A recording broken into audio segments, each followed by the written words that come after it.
اسی طرح میں نے اور بھی کئی جگہ ان کے جلسے دیکھے تو دیکھیے خان صاحب کے پاس یہ بہرحال فن ہے کہ وہ جلسہ کوئی بڑا کر لیتے ہیں کسی نہ کسی طریقے سے، کسی نہ کسی کی ڈیرہ غازی خان میں بڑا جلسہ کرنا تو آسان اب تھا جو خان بڑا صاحب جلسہ بھائی لوگ اس کو سننے کے لیے آتے ہیں کسی نہ کسی طرح کا. چلیے لوگ انہیں سننے آتے ہیں ایسے ہی سمجھ لیں. تو میں تو سمجھ گیا لے. نہیں، آپ اس کو یوں جملے کو کر لیں کہ لوگ انہیں دیکھنے کے لیے آتے ہیں. اچھا. خیر تو لوگ انہیں دیکھنا پسند کرتے ہیں اور لوگ آتے لیکن ہیں، اور پھر فلمی جلسے میں اداکار ہے، اس کو دیکھنے کے اور لیے. پھر جلسے میں ان کی آپ کو پتا ہے کہ جو ہمارے جو چھوٹے علاقے ہیں وہاں پر تو کوئی تفریح کی سہولت بھی میسر نہیں، تو خان صاحب کا جلسہ ایک تفریحی سہولت بھی مہیا کرتا ہے ایسے لوگوں کے لیے. وہاں پہ میوزک وغیرہ ہوتا ہے، ناچ گانا ہوتا ہے، تو وہ بھی لوگ دیکھنے چلے جاتے ہیں. تو اس جلسے میں مجھے سمجھ نہیں آ رہی کہ یہ جلسہ جنوبی پنجاب میں جو آپ کی توقعات ہیں جو ڈینٹ ڈالنے کی، وہ ڈینٹ کیسے پڑے گا؟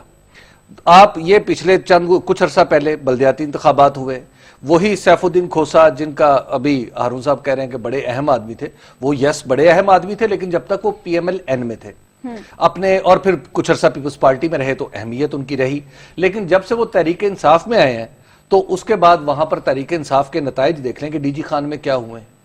اچھا پھر وہاں پر جب یہ گئے خان صاحب، تو خان صاحب نے وہاں پر ان کی جو وہ کارکن جنہوں نے اس جلسے کی کامیابی کے لیے کوشش کی، ڈاکٹر نجیبہ سعید، وہ بیچاری وہاں پر 2 دن گاڑیوں میں 2 دن پہلے سے ایک گاڑی اپنی لے کے اس کے اوپر لاؤڈ سپیکر لگا کے پورے شہر میں گھومتی رہی اور لوگوں کو اکٹھا کرتی رہی. جو خواتین کی تعداد تھی اس میں ڈاکٹر نجیبہ سعید کا بڑا اہم کردار تھا، لیکن انہیں تو کسی نے سٹیج پر نہیں جانے دیا اور وہاں نہ ان سے کوئی بات کروائی گئی.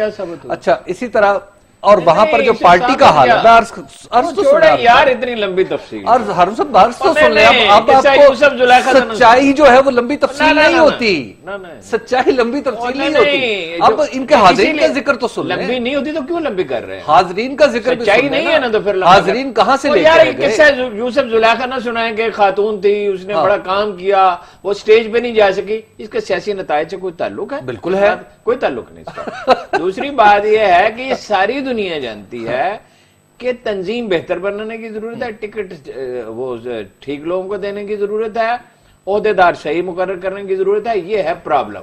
یہ کبھی دنیا میں نہیں ہوتا یا موقف بالکل غلط ہو، جیسے تحریک پاکستان کے مخالفین کا موقف بالکل غلط تھا جن سے آپ کو بڑی ہمدردی ہے اور ہمیشہ ہوتی ہے، تو عوام نے انہیں مسترد کر دیا. کرپشن پہ اس کا موقف غلط نہیں ہے عمران خان کا. کسی میجر ایشو پہ اس کا موقف ایسا نہیں ہے جو قوم ناپسند کرتی ہو، جس کو تحقیر کے نگاہ سے دیکھ. اور تفریح کیا؟ نواز شریف تفریح نہیں ہے. نہیں ہم نے جلسے کو یعنی میں آپ اس کا اولیاء بیان کروں نواز شریف کا؟ کوئی بات نہیں ہے. اس کو تفریح کے لیے لوگ دیکھنے کے لیے آتے ہیں اور نواز شریف کے بیعت کرنے کے لیے آتے ہیں. میں تو عرض کر رہا ہوں، ہارون صاحب اس وقت سوال یہ ہے اس جلسے میں جو لوگ ہیں وہ بھی کیسے ہو سکتا ہے کہ ڈی جی خان سے کم کہ تھے. خلق خدا دیہات سے شہروں سے امٹ کے آئے اور اس پہ کوئی اثر ہی نہ ہو. جامپور، کونسا، راجنپور سے لوگ آئے گئے یہاں پر. ہارون صاحب اس وقت سوال یہ ہے کہ کیا خان صاحب صرف پاناما کے بل پر 2018 کا الیکشن جیت سکتے ہیں؟ نہیں، صرف پاناما اثر انداز ضرور ہوگا ان اینی کیس، یعنی بری ہو جائے نواز شریف عدالت سے، لیکن یہ اب وہ نہیں کہہ سکتا کہ میں معصوم عن الخطا ہوں. یہ بی بی سی کیا شور مچا رہی ہے اور دنیا بھر کے اخبارات کیا کہہ رہے ہیں اور پاکستانی میڈیا کیا کہہ رہا ہے اور کس مصیبت کے ساتھ مینج کر رہے ہیں میڈیا کو. ہم اندھے ہیں. اور یہ سوشل میڈیا جو ہے یہ کوئی چیز نہیں ہے. وہ سمجھتے ہیں کہ میڈیا کو مینج کر لیں گے. سوشل میڈیا کا کیا کریں گے؟ چھپنے نہیں دے رہے خبریں، منتیں کر رہے ہیں. اثر انداز ہوگا لیکن تنہا پاناما اتنا بڑا ایشو نہیں ہے. لوگ حکمرانوں کی کرپشن کے عادی ہیں، لوگ زرداری کے عادی ہیں، اس کو ووٹ دے دیتے ہیں. اچھا زرداری صاحب سے مجھے یاد ہے حبیب صاحب، آج خان صاحب نے زرداری صاحب کے بارے میں کوئی بات نہیں. دیکھیے یہ بڑی 2 اہم باتیں ہیں اس جلسے کی، 2 بڑی اہم باتیں. ایک بات تو یہ ہے کہ وہ نواز شریف پہ تو برستے رہے جیسے کہ ان کی عادت ہے، اور اس کے لیے آپ کو پتہ دلائل کی ضرورت نہیں ہوتی، الزامات کافی ہیں تو وہ الزامات لگاتے رہے. لیکن زرداری صاحب کے بارے میں انہوں نے پراسرار خاموشی رکھی. اور آپ کو یاد ہوگا کسی پروگرام میں میں نے عرض کیا تھا کہ کچھ ایک ایسے روابط ہوئے ہیں جس میں کہا گیا ہے کہ پیپلز پارٹی عمران خان پر ذرا تنقید نہیں کرے گی اور خان صاحب ریسیپروکلی پیپلز پارٹی کے بارے میں خاموش رہیں گے. اچھا تو اب آپ تصور کر لیں کہ خان صاحب نے جو پیمانہ پکڑا ہے سیاسی، اس کے مطابق جو نواز شریف ہیں اور پی ایم ایل این ہے وہ تو کرپٹ ہے اور زرداری صاحب اور پیپلز پارٹی وہ بالکل کرپٹ نہیں ہے، ان کے بارے میں یہ تو خاموشی اس نے اختیار نہیں کر کہا۔ لی۔ یہ تو اچھا، اس نے نہیں دوسری کہا۔ بات یہ ہے، ایک منٹ، میں تو ان کی خاموشی کی توجیہ کر رہا ہوں، آرون صاحب کرتے ہیں آپ بات تو سن لینا، نہیں نہیں ایسی فضول بات ہے۔ آپ بات تو سن لیں، نہیں، مسئلہ یہ کہ کیا میں اس طرح کی انہوں نے بات نہیں اپنی سنتے۔ بات کہی، اس میں طرح اسی کی بات بات کی نہیں توجیہ کر رہا ہوں۔ سنتے، نہیں وہ اس طرح کی بات نہیں سنی جا سکتی۔ اس نے کب کہا ہے زرداری کرپٹ؟ ویسے آپ کے لیے آپ کے سامنے کوئی بھی بات سنانا بہت مشکل ہے۔ مشکل ہے نا، میں نہیں سنتا اس طرح کی بات۔ اچھا اس نے کب کہا ہے زرداری کرپٹ نہیں ہے؟ یہ انٹرپریٹیشن آپ کر کیسے رہے ہیں؟ اچھا چلے میں اور جی، اگر آپ کو اسی طرح کی تقریریں کرنی ہیں تو آپ کیوں نہیں نون لیگ میں شامل ہو جاتے یا جمعیت علماء اسلام میں شامل ہو جاتے، بلکہ ایم کیو ایم میں شامل ہو جائیں؟ میں ایک تو یہ کہ آپ میں اب آپ کی ساری جماعتوں میں تو شامل نہیں ہو سکتا، میں کسی بھی جماعت میں شامل ہو بریک میں کرتے ہیں، سکتا، بریک لے لیتے ہیں ناظرین، بریک کے بعد گفتگو کے سلسلے کو آگے بڑھائیں گے۔ ویلکم بیک ناظرین، بریک پہ جانے سے پہلے ہم بات کر رہے تھے عمران خان کے ڈی جی خان میں جلسے کے حوالے سے۔ حبیب صاحب جیسا وہ بات مجھے وضاحت تو کرنا تھا، جی ابھی ساکھ خاکوانی صاحب سے میری بات۔ بس آج پھر ہارون صاحب جلسے پہ آپ بتائیں تھی، آج تو مجھے آپ بولنے نہیں دیں گے، نہیں آج نہیں بولنے دینا، کافی آپ نے۔ اور میرے لیے مشورہ ہے کہ میں سیاسی جماعتیں جوائن کروں۔ خیر جی فرمائیے۔ تین سیاسی پہلی جماعتیں بات تو یہ کیسے ہے جوائن کریں؟ کہ ڈاکٹر نجیبہ سعید جس کا انہوں نے کہا، وہ سٹیج پہ گئی، اس نے پھول پیش کی، تقریر میں اس کا نام ہی نہیں تھا، اس نے کرنی ہی نہیں تھی تقریر، اچھا یہ کہتے تقریر کرنے نہیں دی اس کو۔ دوسری بات ہے 30-35 ہزار آدمی تھے۔ تیسری بات یہ ہے کہ خاکوانی صاحب نے مجھے بتایا جو معتبر ذمہ دار آدمی ہے۔ چوتھی بات یہ ہے کوئی لڑائی جھگڑا نہیں ہوا، بڑا پرامن طریقے سے جلسہ ہوا، اور یہ کہتے ہیں اس کو کوئی امپیکٹ نہیں ہوگا۔ پانچویں بات یہ ہے کہ خورشید شاہ نے زبردست بیان جاری کیا ہے تحریک انصاف کے خلاف، وہ لگے ہوئے ہیں اس کام پہ۔ وہ کہتے ہیں ہماری پالیسی اس وقت نہیں ہے، اس وقت پاناما پہ فوکس ہے، جب 5-7 دن گزر جائیں گے پاناما تو پھر دوسرے ایشوز بھی ٹیک اپ کر لیں گے۔ فرماؤ۔ اچھا جی، خیر تو جو ان کا جلسہ ہے، چلے کوئی بھی سیاستدان جب کہتا ہے نا اپنا جلسہ 35,000 تو اس کو عام طور پہ 4 پہ تقسیم کر کے حقیقت نکل آتی ہے۔ 4 پہ تقسیم کریں تو آپ یہ بھائی کوئی بھی نواز حبیب شریف صاحب جب ویسے کہتا ہے یہ تو ماننا اس پڑے گا وقت تو نہیں آپ کہتے کہ 4 پہ تقسیم یہ تو ماننا پڑے گا کہ اس سردی کے موسم میں جلسہ بڑا تھا۔ اچھا جی، میں مان رہا ہوں، میں کب کہہ رہا ہوں کہ جلسہ نہیں تھا، بھائی جلسہ تھا۔ دوسری بات یہ ہے کہ دور دور سے لوگ اس میں آئے تھے، پورا ڈویژن کا جلسہ تھا، تو 100% جلسہ تو لوگوں کو مانتے ہیں۔ تھا۔ اچھا اب بات یہ ہے کہ اس جلسے میں جو ایک اہم بات تو زرداری صاحب کے مخالفت، جس کی جزوی تائید ہارون رشید صاحب نے اسحاق خاکوانی صاحب کے ریفرنس سے کر دی ہے۔ دوسری بات یہ ہے کہ آج انہوں نے ایک بار پھر جو آپ نے ابتدا میں بات کی تھی کہ یہ عدلیہ پر دباؤ ڈالنے کا ایک حربہ تھا، آج میں نے ایسی کوئی بات نہیں کی۔ نہیں دباؤ، میں دباؤ میں نے حکومت پر دباؤ کی بات کی۔ تو دیکھیے جو دباؤ تھا آج بھی انہوں نے کیا کہا، آج بھی انہوں نے کہا کہ اللہ کرے، خان صاحب عدلیہ پر کیوں دباؤ ڈالیں؟ اللہ کرے، آج بھی انہوں نے کہا پر دباؤ اللہ کرے کہ ہمارا عدالتی نظام بڑے لوگوں کو سزا دے اور نواز شریف کو رحل کرے۔ اب یہ جب بات کر رہے ہیں آپ جلسے تو میں اس سے عدلیہ پر تو دباؤ اس پڑ کا جائے گا۔ مطلب کیا ہے؟ اور پھر آپ ہاتھ اٹھوا کے پوچھتے ہیں، ہارون صاحب بات سن لیں نا، اب ہاتھ اٹھوا کے ہارون رشید صاحب آج عمران خان صاحب نے پوچھا کہ کون مجرم ہے؟ ایک منٹ یار، ایک منٹ، اتنا نا جوش و جذبے میں پھر وہی مشورہ مجھے دہرانا پڑے گا۔ بات یہ ہے کہ ایک طرف سے دباؤ ہے، دوسری طرف سے نہیں ہے، دوسری طرف سے خبریں نہیں رکوائی جاتی، دوسری طرف سے چیخ کے ٹیلی ویژن پہ وہ نہیں کہتی وزیر اطلاعات کے سوائے جھوٹ بولنے کے اس کو کچھ آتا ہی نہیں ہے۔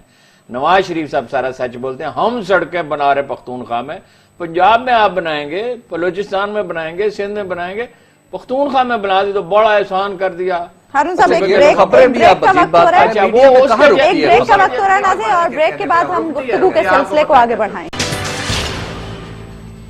ویلکم بیک ناظرین، چین نے 2 بحری جہاز پاکستان نیوی کے حوالے کر دیے ہیں، اور یہ دونوں بحری جہاز چین میں تیار کیے گئے ہیں، جدید ہتھیاروں سے لیس ہیں، اور یہ جہاز گوادر پورٹ اور سی پیک کے منصوبے کے سمندری راستے کی حفاظت کے لیے تعینات کیے جائیں گے۔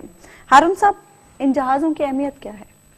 پہلی بات ہے یہ نیوی کے حوالے نہیں کیے گئے، نہیں کیے گئے، خبریں تو یہی آ رہی میری ہیں ٹائم پاکستان میری ٹائم ایجنسی جو ہے، جو کوسٹ گارڈ کی طرح ایک اور ادارہ ہے، 200 ناٹیکل مائلز میں اپنے حفاظتی انتظامات کا اس کے حوالے کیے گئے ہیں، اور یہ کوئی تحفہ نہیں ہے، کوئی جیسے تاثر دیا جا رہا ہے۔ یہ پاکستان نے آرڈر کیے ہیں 4 جہاز، اچھا، اور یہ 2 پہنچ گئے، 2 اور پہنچیں گے۔ ظاہر ہے بندرگاہ ہے، اس کی حفاظت کا بندوبست کرنا۔ پچھلے دنوں ایک انڈین آپ 2 آئی تھی، اور یہ نفسیاتی مسئلہ بھی ہے کہ اگر آپ کوئی حفاظتی انتظامات نہ ہو تو انڈیا اعلان کر چکا ہے وہ انڈین آبدوز کس لیے آئی تھی. تو یہ اچھی قسم کے جہاز ہیں لیکن یہ لڑاکا جہاز نہیں ہے, مگر راڈار بہت اچھا ہے اور یہ معلوم کر سکتے ہیں کوئی دشمن کی اگر سرگرمیاں ہیں. تو بہرحال یہ تو ایک لانگ ٹرم پلان کا حصہ ہے اور کسی وقت یہ پاکستان میں بن بھی سکتا ہے. ابھی حبیب صاحب جیسے کہ ہارون صاحب بتا رہے ہیں کہ یہ کوئی تحفہ نہیں ہے. دیکھیے اس میں عثمان جو ہمارے ہاں جو سی پیک کا معاملہ ہے اور ڈیفنس اکوپمنٹ کا معاملہ ہے اس میں چائنیز کا بڑا انٹرسٹ ہے کہ وہ پاکستان کو مکمل حالت میں ڈیفنس اکوپمنٹ بیچے اور ہارڈ ویئرز پہ خاص طور پر ان کی توجہ ہے.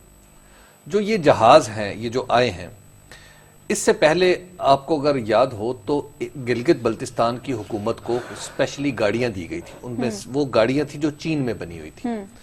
چین کی خواہش یہ ہے کہ جو سی پیک کے الانگ یا سی پیک کی حفاظت کے لیے جتنا ہارڈ ویئر استعمال ہو جتنا بھی دفاعی نوعیت کا وہ موسٹلی چین سے خریدا جائے. ہماری جو پاکستان کی ڈیفنس اسٹیبلشمنٹ ہے وہ ظاہر ہے 3 حصوں پہ مشتمل ہے, ملٹری ہے, نیوی ہے اور ایئر ہے. ہماری نیوی میں یہ ریزسٹنس زیادہ پائی جاتی ہے کہ ہم چائنیز اکوپمنٹ کی طرف جائیں. کیوں؟ اس کی وجہ یہ ہے کہ چائنیز اکوپمنٹ جتنا بھی ہے وہاں کے جو جہاز ہیں وہاں کی جو آبدوزیں ہیں وہ ہماری نیوی کا خیال یہ ہے کہ ان کے پاس جو ایگزسٹنگ اکوپمنٹ ہے اس کے مقابلے میں وہ زیادہ اچھی نہیں ہے, ان کی کوالٹی زیادہ عمدہ نہیں ہے. تو چین ایفیشنسی ان کی اتنی نہیں ہے, مینیورنگ جو ہے وہ اتنی زیادہ نہیں ہے, فورس ملٹی پلائرز ان میں سے کم ہے یا ڈیوریبلٹی ان کی کم ہے. اس پہ بہت عرصے سے اور خاص طور پہ جب یہ معاملہ وزیر اعظم کے پاس گیا اور اس وقت جنرل راحیل شریف بھی ظاہر ہے اس پورے پروسیس میں اہم کردار ادا کرتے تھے, تو حکومت نے یہ فیصلہ کیا کہ آپ چین کو کچھ آرڈرز جو ہیں وہ چین کو دیں. اگر آپ ہائی فائی اکوپمنٹ کا نہیں دینا چاہتے تو آپ جیسے ہارون صاحب نے کہا کہ یہ میری ٹائم سیکیورٹی کے لیے جو لوور سائڈ کا اکوپمنٹ ہے, لوور اینڈ اکوپمنٹ ہے, آپ اس کے آرڈرز دے دیں. تو اس میں جنرل راحیل شریف بھی ان کا بھی ایک آپ یوں کہیے کہ آشیرواد تھی کہ یہ آرڈرز ادھر جانے چاہیے. تو چین کے پاس یہ پاکستان نیوی کو یہ ابتدائی آرڈر پاکستان نیوی نے دیے اور اس کے نتیجے میں اب یہ جہاز آ رہے ہیں. اب یہ جو جہاز ہیں یہ ظاہر ہے جنگ کے لیے تو استعمال نہیں ہوں گے. انہیں پاکستان نیوی استعمال کرے گی. دیکھیں جو میری ٹائم سیکیورٹی ہے اور یہ سارا حصہ جو ہے یہ جیسے رینجرز الگ ہے لیکن فوج کے ایک بڑی امبریلا کے ساتھ اس کا ایک لنک ہے. تو اسی طرح میری ٹائم اور کوسٹ گارڈ کا بھی ایک تعلق جو ہے وہ اس کے ساتھ ہے پاکستان نیوی کے ساتھ. تو اسی لیے پاکستان نیوی کے جو لوگوں نے ہی ان جہازوں کو ٹیک اوور کیا اور پھر بعد میں انہیں وہ میری ٹائم سیکیورٹی کے لیے استعمال ہوں گے. تو اب ان جہازوں پہ بہت ساری ایٹ سٹیکس ہیں چیزیں. اگر یہ جہاز اس طرح پرفارم کرتے ہیں جس طرح ہمیں بتایا گیا ہے اور ان کا انجام وہ نہیں ہوتا جیسا کہ چین سے خریدے گئے ریلوے انجنوں کا ہوا تھا, تو یقینی طور پر یہ ایک پیش خیمہ بنیں گے کہ ہم چائنا سے بڑی خریداری کر سکیں گے اور نسبتاً کم پرائس پہ اور رعایتی فائنینسنگ پہ ہمیں وہ چیزیں مل سکیں گی. اور اگر انہوں نے اس طرح پرفارم نہ کیا تو پھر معاملہ خراب ہوگا. پھر بہت ساری ڈیلز ایسی ہیں جو پائپ لائن میں ہیں جن کا بتانا ٹی وی پہ کوئی مناسب نہیں ہے, وہ ڈیلز بھی متاثر ہوں گی. اچھا ہارون صاحب ایک اور ایشو جو کہ لوگوں کی جانب سے اٹھایا جا رہا تھا کہ اب اکوپمنٹ تو ہم چین سے لے ہی رہے ہیں, مین پاور بھی چین سے ہی آ رہی ہے جس کی وجہ سے مقامی لوگوں کو یہ خدشہ ہے کہ شاید انہیں روزگار نہیں ملے گا. کیا یہ بات درست ہے؟ نہیں, 2 طرح کے منصوبے ہیں. مثلا وہاں جو اسٹیل مل لگ رہی ہے اس میں تو چینی برائے نام ہوں گے. وہ بڑی انویسٹمنٹ ہے, $1 بلین کی انویسٹمنٹ ہے اور 16 مہینے میں اسے مکمل بھی کرنا چاہتے ہیں وہ. تو کچھ منصوبے ایسے ہیں جو ان کا تو چین کی یہ پالیسی ہے ہر جگہ پہ. ایون سوڈان میں نے دیکھا کہ وہ چھوٹے سے پروجیکٹ سے 20-25 ہزار چینی وہاں کام کر رہے تھے. افریقہ میں بھی یہی ہے. تو یہ حکومت پاکستان کی ذمہ داری ہے کہ وہ ایسے پروجیکٹس بنائے جس میں وہ آمادہ انہیں کیا جا سکتا ہے, اس لیے کہ چینیوں کا مفاد پاکستان سے بہت زیادہ ہے. ٹریڈ چین نے کرنی ہے, بالکل اس کا زیادہ بڑا بینیفیشری چین ہے, ہمیں بھی فائدہ ہوگا, اس میں کوئی شبہ نہیں ہے. لیکن یہ تو آپ کے بارگیننگ پہ ہے نا. ابھی یہ کوٹا کے قریب ایک پلانٹ لگ رہا ہے, ابھی اس کی تفصیلات اخبارات میں نہیں آئی ہیں, میڈیا میں کسی جگہ بھی. تو بہت اچھا ہے ویسے وہ پروجیکٹ, 800 میگا واٹ کا ہے اور ہائیڈل پاور ظاہر ہے بجلی پانی کی بہت سستی ہوتی ہے. لیکن اس میں قرضہ بھی انہوں نے 6% پہ لیا جو بہت زیادہ ہے چین سے. اور جو کمپنیاں ہیں ان کو 17% پروفٹ بھی آفر کیا جو بہت اگین بہت زیادہ ہے. تو یہ تو آپ پہ منحصر ہے نا کہ بھئی آپ بات بھی تو کریں نا.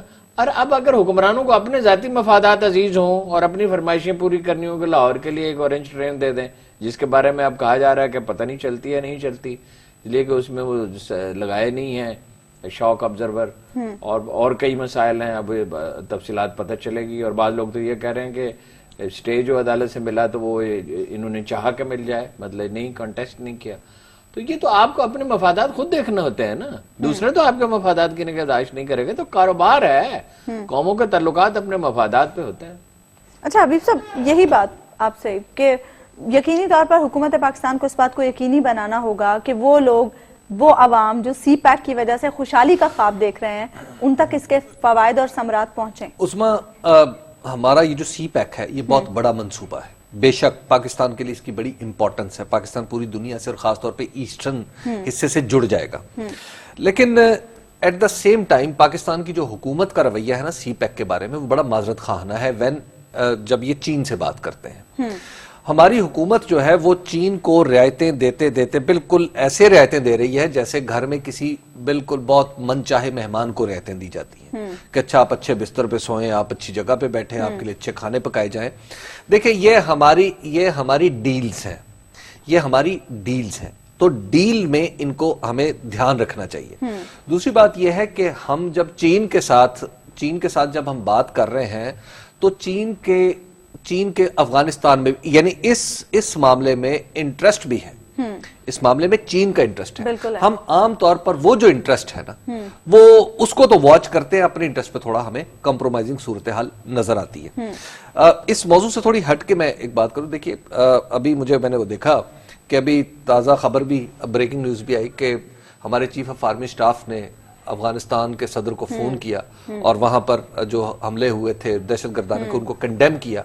تو دس از ویری امپورٹنٹ. اب اس طرح کے معاملات میں بھی ہمیں چین کو آن بورڈ کرنا چاہیے, کیونکہ افغانستان چین اور افغانستان بھی پارٹنرشپ میں بندھے ہوئے ہیں اور پاکستان بھی اس تکون کا ایک حصہ ہے.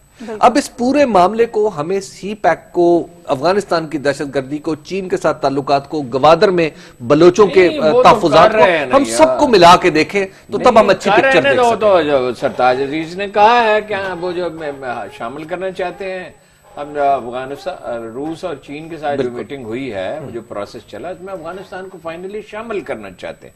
افغانستان کی اپنی مجبوریاں ہیں. ایک مجبوری تو یہ ہے کہ 1% بھی پیدا نہیں کرتے اپنی قومی آمدن کا جو بجٹ ہے وہ امریکہ سے آتا ہے. دوسری بات یہ کہ حکمران طبقے کا مفاد اس میں ہے کہ امریکہ اس میں رہے, وہ چلا جائے گا تو یہ سنبھالیں گے کیسے چیزوں کو. تو لیکن میرا خیال ہے افغانستان کے سلسلے میں چین کو تو کانفیڈنس میں لیا گیا, اور چینی کمپنیاں وہاں بہت کام کر رہی ہیں, مائننگ وغیرہ. امریکیوں کو تو وہاں الٹیمیٹلی کچھ ملنے والا نہیں ہے. اور یہ بھی جو تحفظات اس پر اٹھائے جا رہے تھے کہ پنجاب کو زیادہ فائدہ ہے اور اب تو معاملہ تھوڑا سا بہتر ہو گیا. جب ریسنٹلی جب احسن اقبال صاحب لے کے گئے تھے صاحب وزرائے اعلیٰ کو, تو اپنے منصوبے سب نے پیش کیے ہیں. ہاں پاکستان پنجاب نے یہ کام کیا کہ ارلی ہارویسٹ کے منصوبے, جو اصل کام ہے وہ یہ ہے کہ جو منصوبوں کی وہ فہرست جس پر 2018 سے پہلے عمل درآمد ہونا ہے اور انہوں نے کام کر لینا ہے, ان میں سے بیشتر منصوبے جو ہیں ارلی ہارویسٹ کے وہ پنجاب کے پاس ہیں. تو جو سندھ کے اندر بھی کچھ منصوبے جو ارلی ہارویسٹ, لیکن جو بلوچستان میں بھی تو کچھ بلوچستان میں بھی کچھ ہے, کے پی اس میں سے پیچھے ہے. تو کے پی کو اب ظاہر ہے ارلی ہارویسٹ پہ انہیں اس وقت ایکٹیو ہونا چاہیے تھا, اس وقت وہ نہیں ہو سکے. تو ارلی ہارویسٹ پروگرام میں تو نہیں, لیکن بہرحال اب وہ اس بارے میں بریف کر دیا, لوگوں کو اب بتا سکیں گے کہ ہم چین گئے تھے, ہم نے انہیں کہا کہ ہم بھی ایک میٹرو بنانا چاہتے ہیں, ہم بھی ایک اورنج لائن بنانا چاہتے ہیں, ٹرین چلانا چاہتے ہیں. تو وہ چین نے اوکے تو کر دیا. اب دیکھیں کہ یہاں کے پی کے کی حکومت جو ہے پرفارم کر پاتی ہے یا نہیں. ٹھیک ہے, ایک بریک لے لیتے ہیں ناظرین, اور بریک کے بعد گفتگو کے سلسلے کو ہم آگے بڑھائیں گے. ویلکم بیک ناظرین. اس سے پہلے کہ اگلے موضوع پر جائیں, ہارون صاحب آپ کراچی میں رینجرز کی توسیع کے معاملے پر رینجرز میں توسیع کا غالباً آج آخری دن ہے اور وہ پھر روکا ہوا ہے. اسی طرح وہ ہنگامہ ڈرامہ کریں گے, 4 دفعہ پہلے کر چکے ہیں. اور پھر قائم علی شاہ صاحب دبئی جایا کرتے تھے, اب مراد علی شاہ صاحب جائیں گے شاید, اگر وہ دبئی میں ہیں. زرداری صاحب کو پتہ تو نہیں ہوتا دبئی میں چلے جائیں, نیو یارک چلے جائیں, کہاں. اور مسائل وہی ہیں. وہ ڈاکٹر عاصم سب سے بڑا مسئلہ ہے, اور وفاقی حکومت سے بات کریں گے تو ایان علی کے لیے بات کریں گے, نہ وزیر داخلہ مانیں گے, نہ فوجی قیادت پہ کمپرومائز کرے گی. بات یہ ہے کہ جب رک جاتا ہے نا تو وہ کر نہیں سکتے، سوائے اس کے کہ انٹیلیجنس کی سرگرمیاں شاید جاری رکھتے ہوں، اس اثناء میں بہت نقصان اور تباہی ہو سکتی ہے، اور اس کو یعنی مدد تو کرنی کوئی نہیں اور کوئی نہ کوئی رکاوٹ پیدا کرنی ہے، تو میرا خیال ہے اس سے بعد آنا چاہیے نہیں اس ڈرامہ بازی سے۔ اچھا اپنے موضوع کی جانب بڑھتے ہیں حبیب صاحب، 14 اچھا ایک وضاحت اور، جی ابھی ایک صاحب نے مجھے میسج کیا ہے، جو مدار آدمی وہ لگتے ہیں کہ 30% گارنٹیڈ پروفٹ ہے سی پیک کے منصوبوں پہ، اور وہ کہتے ہیں میں ڈاکومنٹس بھیج سکتا ہوں آپ کو، اچھا 17% نہیں ہے۔ اچھا حبیب صاحب، 14 سال سے کم عمر کے بچوں سے مشقت لینے کی ممانعت ہے اور اس کی خلاف ورزی پر سزائیں بھی ہیں، پھر بھی ہم دیکھتے ہیں کہ ہمارے معاشرے میں بہت کم عمر بچے جو ہیں وہ گھروں میں ملازم ہیں، بھٹوں پر کام کر رہے ہیں اور ان سے جبری مشقت بھی لی جا رہی ہے، انہیں مارا پیٹا بھی جاتا ہے، اور 2016 میں تو ریکارڈ اضافہ ہوا ہے ان واقعات میں۔ اس میں دو باتیں ان کو فرق کرنے کی ضرورت ہے ان میں، ایک تو یہ ہے کہ جو 14 سال کے بچوں کو وہ ہے انڈسٹریل ورکنگ میں آپ ان کو نہیں ڈالیں گے، ایسا کام جس میں کہیں کوئی پروڈکٹ آپ پیدا کر رہے ہیں تو ان میں تو آپ اس کو نہیں، بچوں کو آپ نہیں لگا سکتے 14 سال سے کم عمر بچوں کو۔ اچھا گھروں میں صورتحال تھوڑی سی الگ ہوتی ہے، اس کی وجہ یہ ہے کہ گھروں میں آپ اس قانون کی مانیٹرنگ نہیں کر سکتے، اور گھروں میں آپ جتنا بھی سخت قانون بنا لیں، آپ کیا پولیس گھر گھر جا کے جھانک کے دیکھے گی کہ کوئی بچہ کام کر رہا ہے یا کس طرح ہے، وہ بچے کا تعلق کیا ہے صاحب خانہ کے ساتھ، وہ ساری چیزیں، اس لیے اس میں چونکہ بہت سارے اوپن اینڈز ہوتے ہیں، اس میں قانون سازی ہو نہیں سکتی۔ لیکن ہمارے ہاں جو ڈومیسٹک ملازمین ہیں، ہمارا جو سب سے بڑا المیہ ہے پاکستان میں کہ ان کے بارے میں ہمیں کوئی ڈیٹا ہی دستیاب نہیں ہے۔ ہمیں اپنی لیبر فورس کے بارے میں ایک براڈ سے اندازے ہیں، ڈیٹا کا مسئلہ پاکستان میں تو ویسے ہر شعبے میں ہے، لیکن اس پرٹیکولر فیلڈ کے بارے میں آپ صرف اندازے ہی لگا سکتے ہیں۔ جو مختلف این جی اوز نے اندازے لگائے ہیں ان میں سے ایک اندازہ ہے کہ، اور جو قرین قیاس لگتا ہے، اور کیونکہ 2-3 این جی اوز اس پہ جو کام کرنے والی ہیں ان کے یہی اندازے ہیں کہ پاکستان میں کوئی 85 لاکھ، یعنی یہ 2015 کے فگرز ہیں، تو 2015 کے ابتدا تک جو تھا یہ 85 لاکھ تھا فگر، اور اس میں 2,60,000 کے قریب بچے تھے جن کی عمریں جو ہیں وہ 14 سال سے کم تھی، اور بعض کا معاملات میں 10 سال سے بھی کم تھی۔ تو اب یہ ڈیٹا اویلیبل ہمارے پاس نہیں ہے۔ دوسری بات یہ ہے کہ ہم اس میں کہیں بھی ڈیٹا کی ارینجمنٹ یا کلیکشن کا بھی ہمارا کوئی نظام نہیں ہے۔ مثال کے طور پہ ایسا ہو سکتا ہے، اور دنیا میں ایسا ہوتا ہے کہ اگر آپ نے کوئی ملازم رکھا ہے، کوئی بچہ جسے گھریلو ملازم ہے، کیونکہ اس کی ڈیوٹی ڈیفائن نہیں ہوتی، رہتا وہ وہیں پہ ہے، تنخواہ اس کا کھانا پینا، اس کا لباس، وہ بھی عام طور پہ گھر والوں کی ذمہ داری ہے، تو اس کو تنخواہ میں کیسے ایڈجسٹ کریں گے؟ تو آپ کو ہارڈ اینڈ فاسٹ رولز نہیں بنا سکتے۔ لیکن اس پر تو ہو سکتا ہے نا کہ ایک تنخواہ مقرر کر دی دیکھیے ایسا نہیں ہو سکتا، گھر کے معاملے میں ایسا کرنا بہت مشکل ہے اور ناقابل عمل ہوگا۔ اس میں یہ ضرور ہو سکتا ہے کہ ہمارے ہاں ہم کوئی ایک ایسا لیگل فارم بنا دیں، لیگل پیپر بنا دیں، انٹرنیٹ سے ڈاؤن لوڈ کر لیں، کوئی چیز ہم ایسی بنا دیں سرکار کی، جس کے اوپر یعنی سرکار کی آشیرواد اسے حاصل ہو، کہ جس میں بچہ لانے والا، مثال کے طور پہ اب یہ ایڈیشنل سیشن جج صاحب، یہ جو اسلام آباد میں طیبہ کا کیس ہوا، اس میں کیا تھا، یعنی نہ جج صاحب کے گھر بچی آ رہی ہے تو وہ بیسیکلی کہیں دوسرے ہاتھ میں آ رہی ہے، پہلے وہ فیصلہ آباد میں رکھی گئی تھی، کسی قسم کی کوئی ڈاکیومنٹیشن ریسپانسبلٹیز کہیں تعین ہی نہیں ہوا اس کا۔ تو ہم کم از کم یہ تو کر سکتے ہیں نا کہ ہم جب بھی اس طرح کے ملازم رکھے گھر میں، خاص طور پر چھوٹے بچے، تو ان کی صحت کی صورتحال کے بارے میں، ان کو لانے والے کے قوائف، بچے کے قوائف، اس کی ایک تصویر کوئی محفوظ کر کے، اس کے اوپر ایک گواہ متعین کر کے تو ہم کام کر سکتے ہیں۔ یہ تو سیکیورٹی کے لیے، یہ تو آپ سیکیورٹی کے لیے بھی ضروری ہے، اور آپ کو ایک کم از کم بیس ڈیٹا بھی میسر آ جائے گا۔ قانون کے ساتھ ساتھ سماجی رویے کو بھی تو ہمیں بدلنے کی ضرورت ہے۔ یار یہ کتابی باتیں ہیں، میرے گھر میں بچے 2 چھوٹے کام کرتے ہیں، میں ان کو نکال دوں گھر سے، کیا کروں؟ ان کو بھوکا مرنے دوں؟ مطلب یہ عجیب و غریب ہی ایک بات ہے۔ وہ ٹھیک ہے، قانون سے اس طرح تو ہونی چاہیے کہ وہ پروٹیکٹڈ ہوں، ان کے حقوق، وہ ڈاکومنٹیشن بھی ہونی چاہیے، اس سے میں ایگری کرتا ہوں۔ باقی یہ اندھے ہیں، ان کو نظر نہیں آتا۔ وہ تصویر ایک چھپی تھی، شہباز شریف صاحب ایک چھوٹے سے بچے کے سر بٹے پہ تھے یا کہاں سے دستے شفقت رکھے ہوئے ہیں۔ بھائی جب کوئی سسٹم نہیں ہے، اکانومی آپ کی گرو نہیں کر رہی، بچوں کو تعلیم آپ دے نہیں رہے، پڑھنے لکھنے کے لیے کوئی انسینٹیو نہیں ہے، اور پڑھائی کے بعد لوگ بے روزگار پھرتے ہیں۔ میرے بڑے بیٹے نے یونیورسٹی میں 3rd پوزیشن حاصل کی تھی، پاکستان کی سب سے اچھی یونیورسٹی میں، اور 5 سال کسی انٹرویو کے لیے بلایا نہیں گیا۔ وہ سفارش سے ایک چھوٹی سی نوکری ملی، جو بعد میں نے چھڑوا دی کہ لعنت بھیجو، سفارش پہ کیا نوکری کرنی۔ تو بھائی آپ اوور آل معاشرے کو بہتر سماجی آف کورس تعلیم ہونی چاہیے، لیکن اس ملک میں جہاں پولیس نام کی کوئی چیز ہے ہی نہیں، پولیس تو باندھی ہے نا حکمرانوں کی، بارسوخ لوگوں کی، چاہے وہ حکمران نہ بھی ہوں، اور جہاں عدالت سے کوئی انصاف کا کوئی سوال ہی نہیں پیدا ہوتا نچلے درجے کون جائے گا؟ یہ تو بچی کا معاملہ انہوں نے اٹھا دیا، میڈیا نے اتنا اٹھا دیا کہ وہ جو ہے وہ چیف جسٹس نے اس کا نوٹس لے لیا۔ تو وہاں آپ کیا یہ پہلے بڑے مسائل حل کیے جاتے ہیں، قومی پالیسیاں درست کی جاتی ہیں، پھر اس کی روشنی میں قوانین بنا دیں، اس کا احترام کوئی نہیں ہے قوانین کا۔ گھر گھر میں پولیس جھانکے گی، جائے گی، اسے رشوت لے گی، بھائی یہ تو ایک ایسی عجیب۔ اچھا دوسرا ایک اور اس میں طیبہ والے کیس میں کچھ ڈیٹا تک میری رسائی ہوئی جو 2010 سے لے کے 2013 تک دونوں بوتھ ایئرز انکلوڈیڈ، اس کا مطلب ہے 4 سال کا ڈیٹا۔ اس 4 سال میں پورے پاکستان میں بچوں پر جو گھریلو ملازمین تھے بچے، ان کے اوپر تشدد کے 41 واقعات رپورٹ ہوئے تھے، 41۔ ایک تو یہ ہے کہ 4 سال جو رپورٹ ہوئے، اب یہ کوئی 41 بہت بڑی فگر نہیں ہے۔ اگر آپ سائز دیکھیں نا، اگر آپ فرض کر لیں کہ تقریباً 85 یا 90 لاکھ یا 1 کروڑ لوگ کام کر رہے ہیں گھریلو ملازمین، تو ان میں سے اگر صرف 41 کیسز رپورٹڈ ہیں تو اس کا مطلب ہے نتھنگ ہے۔ دوسری بات یہ ہے کہ یہ ایک بات بہرحال بڑی امپورٹنٹ ہے، یہ ملازم خوشحال آدمی ہی رکھ سکتا ہے، گھریلو ملازم اپنی معاونت کے لیے۔ اب جو ہمارے سکولز ہیں نا، خاص طور پر جہاں امراء کے بچے پڑھتے ہیں، یہ ہمیں وہاں پر کورس میں بتانا چاہیے، وہاں پہ اساتذہ کو بتانا چاہیے کہ انہیں اپنے گھر میں بیہیو کیسے کرنا ہے، اور خاص طور پر ملازمین سے۔ میں عام طور پہ دیکھتا ہوں کہ ایلیٹ سوسائٹی میں خاص طور پر ملازموں سے بچوں کا سلوک جو ہے نا، وہ بالکل آقا جیسا ہونے لگا ہے، تو یہ کوئی اچھی بات نہیں ہے۔ ہماری جو روایت ہے وہ یہ ہے کہ سر سید احمد خان کو ان کی والدہ ماجدہ نے گھر سے نکال دیا تھا کہ انہوں نے ایک ملازمہ سے بدتمیزی کی، اور جب تک ملازمہ سے معافی نہیں مانگی تو سر سید احمد خان گھر واپس نہیں آ سکے۔ پاکستان میں بہت سے ملکوں سے صورتحال بہتر ہے، کوئی کھانا انڈیا میں نہیں ملتا، ملازم کو تنخواہ نہیں ملتی، بڑے برائے نام تنخواہ ملتی ہے، تذلیل بہت ہوتی ہے، یہ تو سوال ہی پیدا نہیں ہوتا تو اس کو گھر میں بیٹھ کے سلیقے سے کھانا پیش کیا جائے۔ خشونت سنگھ نے لکھا تھا پاکستان میں ڈرائیور وہ کھانا کھاتا ہے کسی تقریب میں جب کسی کے ساتھ جاتا ہے، جو اپنا جو مہمان اور صاحب خانہ کھاتے ہیں، سب لوگ کھا رہے ہیں، اور اسے بیٹا کہہ کے بلایا جاتا ہے۔ بہت سے لوگ ایسے ہیں، یعنی سارے تو نہیں۔